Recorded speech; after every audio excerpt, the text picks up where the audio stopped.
itu memang ada laporannya di Polsek Rapocini, yang mana laporan ini pelapornya adalah Lurah Buakana. Karena kejadiannya itu mayoritas di Jalan Hertasni. Kita belum tahu apa modusnya, bagaimana, kemudian maksud tujuannya ini. Orang yang tidak dikenal, hanya pohon palem saja yang dia tebang. Sementara ada beberapa tempat yang kami sudah lakukan penyelidikan, dan sampai sekarang ini itu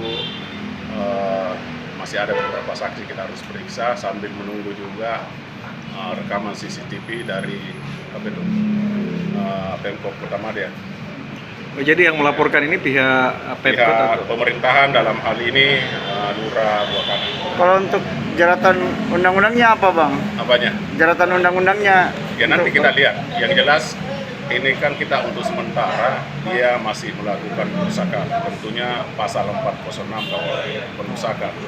Bang, kalau TKP-nya bukan cuma di situ ya, ada beberapa TKP. Jadi yang saya tahu khusus Rapocini itu di Hertasni, namun kemarin ada informasi dari Pak Camat, katanya ada daerah Tamalandrea, ada juga masuk Goa. Mungkin untuk lebih detailnya bisa komunikasi dengan pemerintahan kota, apakah Camat Rapocini maupun Camat. Tapi masih penyelidikan sementara penyelidikan. Jadi laporannya baru kemarin dulu. jadi pohon-pohon ini memang milik aset pemerintah kota? Iya, jadi namanya pohon yang berada di tengah jalan itu adalah milik pemerintah kota, yang tanam juga dari dinas. Terima kasih sudah nonton.